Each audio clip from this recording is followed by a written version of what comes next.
Good morning guys. তো এটা হচ্ছে সেকেন্ড ডে, ট্রেনে আমাদের নামার টাইম হয়েই এসছে প্রায়। তো আর এই যে আমাদের স্টেশনে ঢুকে গেছে, এবার আমরা নামবো করছি। এটাই হচ্ছে লাস্ট স্টপেজ আমাদের মিথিলা এক্সপ্রেসের। তো আমরা নেমে গেছি। দেন মা বলছে আমাকেও একটু নিয়ে ভ্লগে, তো তাই মাকেও নিয়েছি। তো দেন তারপরে আমরা ঘোড়ার গাড়িতে উঠেছি, কারণ এই গাড়িতে কোনো ট্যাক্স লাগে না। আর নর্মাল কোনো গাড়িতে গেলে আমাদেরকে বর্ডার ক্রস করতে যাওয়ার সময় ট্যাক্স লাগতো। তো তাই জন্য ঘোড়ার গাড়ি করেই আমরা বর্ডারটা ক্রস করব।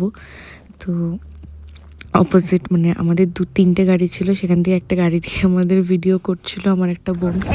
তো যাই হোক, এই হলো নেপাল বর্ডার। এটা আমরা ক্রস করে তারপর আমরা এখান থেকে গাড়িতে উঠবো।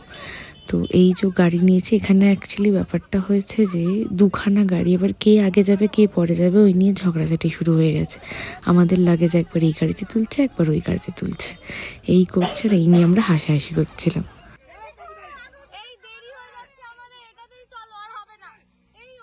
তো আমরা এই গাড়িতে উঠে গেছি, ব্রেকফাস্টও নিয়েছিলাম, গাড়িতেই ব্রেকফাস্ট নিয়েছি যাতে আমাদের টাইমটা ওয়েস্ট না হয়। আর জাস্ট দেখো আমরা নেপালের দিকে উঠছি, আর এই রাস্তাটা কত সুন্দর লাগছে দেখতে, চারিদিকে গাছ।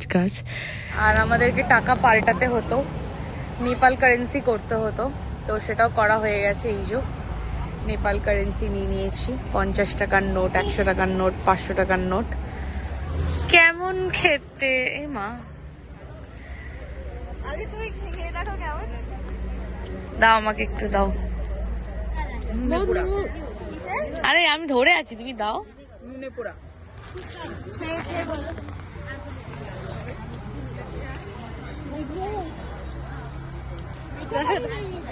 ভালো তো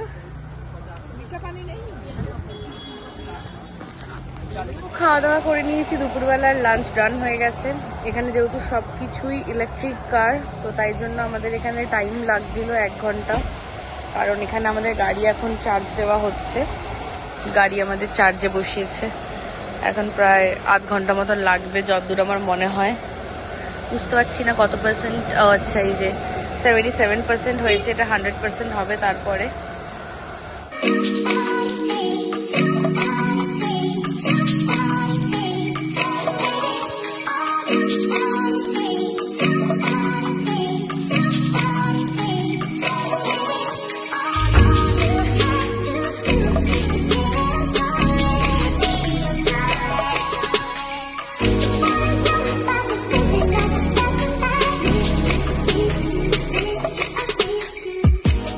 হাই ফ্রেন্ডস, আজকে আমি চলে এসেছি, এখন হচ্ছে বিকেল 5:30 বাজে। চলে এসেছি হচ্ছে স্টারের সামনে। তো আজকে হচ্ছে সন্তান দেখতে এসেছিলাম। আর এখানে তো এখন হাউসফুলি চলছে, খাদান হোক সন্তান হোক দুটোই। তো ভীষণ ভিড় ছিল, একটা অনলাইন একটা অফলাইন টিকিটেরও অনেক লাইন পড়ে গিয়েছিল। তারপরে সবাই এক জায়গায় ভিড় করেছে। তো আমি জিজ্ঞাসা করলাম যে এখানে কি হচ্ছে, তো ওখানে সবাই বলছিল দেব এসেছে। তো যাই হোক, দেব এসেছে শুনে তো আমিও খুব এক্সাইটেড হয়ে গেছি। যাই হোক, দেব বলে কথা। তো আমিও ভিড় ঠেলে চলে গেছিলাম দেখতে। তো দেখো, ওফ কি বলবো, মানে আমি এর আগেও দেবকে অনেকবারই দেখেছি, তাও যতবারই মানে শুনি যে আশেপাশে কোথাও এসছে, দেখতে তো ইচ্ছা করেই। যাই হোক, সন্তান দেখতে এসে একটা ভালো জিনিস হলো, দেব দর্শন হয়ে গেল। তো যাই হোক, আমাদের 5:40 মুভি টাইম ছিল। তো হলের ভেতরেও ঢুকে পড়েছি, পুরোটাই হাউসফুল ছিল। আর এসছি হচ্ছে আমি আর কাকিমা। তারপরে হাফ টাইমে কি খাবো, পপকর্ন না অন্য কিছু, তাই দুটো ফিশ ফ্রাই নিয়ে এলাম।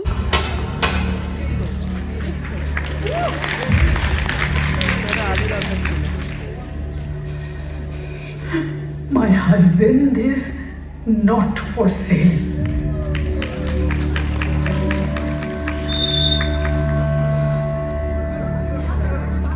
কাঠমান্ডুতে প্রচন্ড ঠান্ডা লেগে গেছে, দেখতেই পাচ্ছ। আমি সোয়েটার বার করে পরে নিয়েছি। তো এখন আমরা এই যে এখানে চা খেতে ঢুকেছি। তো চলো চা ফা খেয়ে নি, কোন হোটেলে যাব কি করব তোমাদেরকে দেখাবো। পৌঁছে গেছি, দেখতেই পাচ্ছ হোটেলের করিডোরে আছি। তো চলো এবার হোটেলটা গেটটা খুলি রুমের।